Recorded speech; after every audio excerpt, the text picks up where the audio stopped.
Hey friends, this is Reverend Ben and this is your weekly video. If you have announcements that you want listed in this video, please get them to me by Monday at 9 a.m. minister@uustpete.org. Now, a lot of you are talking to me about feelings of anxiety, feelings of fear, and I just want to remind you that this community can provide connection, can provide hope, and it can also remind us to take care of ourselves when we're responding to traumatic events in the world. I was reminded of this yesterday by someone, one of you, who reminded me to prioritize rest. And so this week's chalice lighting is from the amazing Reverend Tricia Hersey. It's from her book called Rest is Resistance, a Manifesto, page 16.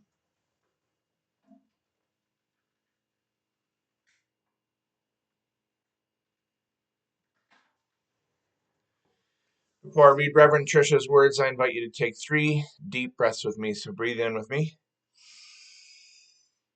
and let it out. Another breath in and release the breath with intention.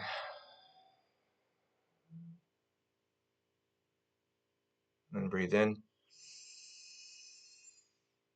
This one you can release, like relish it, like with joy.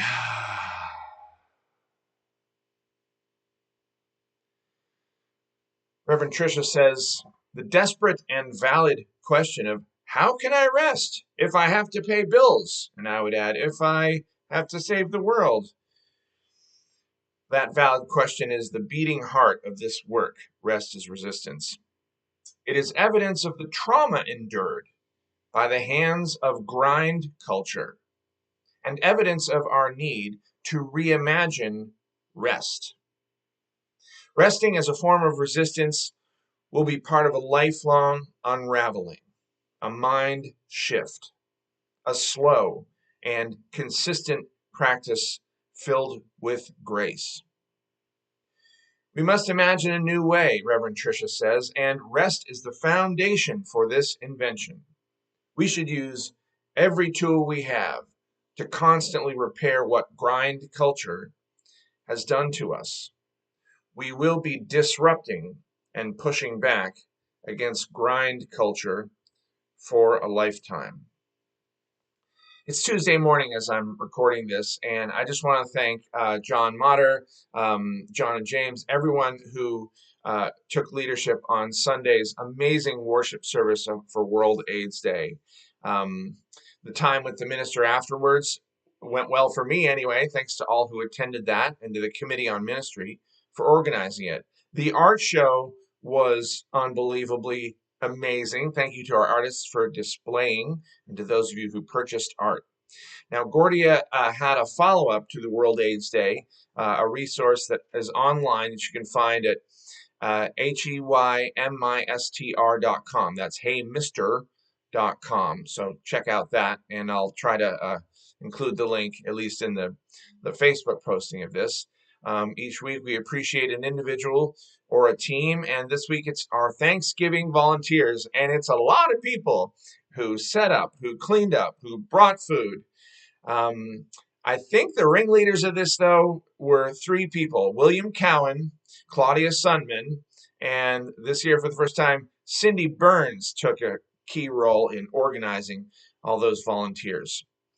Now, if you're seeing this video today, tonight, Tuesday night, is the choir rehearsal, and we are getting ready for Christmas Eve. So if you've ever wanted to sing in the choir, tonight might be the night for you. The choir rehearsal is at 6 p.m. at UU St. Pete. Then tomorrow, Wednesday, we're having fellowship on tap at Three Daughters Brewing. That will take place from 6 to 8 p.m. Then Friday, we're doing Christmas caroling. Still no room at the inn, Christmas caroling. It will take place from 7 to 9 p.m. It starts and ends at UU St. Pete, and we walk around and roll around the downtown area and sing specifically for some some shelters. We stop at shelters and we sing there. And if you're like me and you can't walk that far, I will be driving the blister bus along with Millie Jones and others. Then we'll have another Sunday, and the topic this Sunday sounds fascinating: staying present with one another. It will be led by Allison and Gordia. Then next Friday, December 13th at 7 p.m., I'm really excited about this. It's UU St. Pete's first pet loss support group.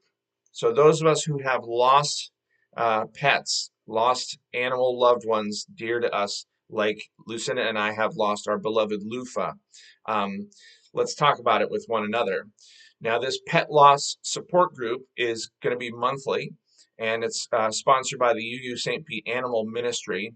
You can contact Kelly Patton or me if you want some information about that. And that's the Friday, and the weekend is the Climate Justice Revival, of course. We've been talking about this a lot. There will be a workshop on Saturday, worship on Sunday, and then a follow-up at noon. And see Amy Jackson of the Green Team if you want more information about that. Christmas Eve, I already mentioned, is coming up. It'll be at 5 p.m. on Christmas Eve. John, of course, will sing "Oh Holy Night." There will be lots of music. There will be also some silliness. I know some of you love that, and a couple of you really don't. So I'm warning you, we're going to be silly on Christmas Eve again, but we will also be serious. Now, the greeter team, speaking of Millie Jones, could use one or two more greeters. Please contact her if you are willing to sign up for some greeter team shifts. That's once a month. Now, when we extinguish a flame like this, that's when we have the opportunity to ignite it on the inside. That flame inside of us is what kind of flame? It is an unquenchable flame. Let's keep that burning and remember that we're not alone until we see each other again. Blessings, friends.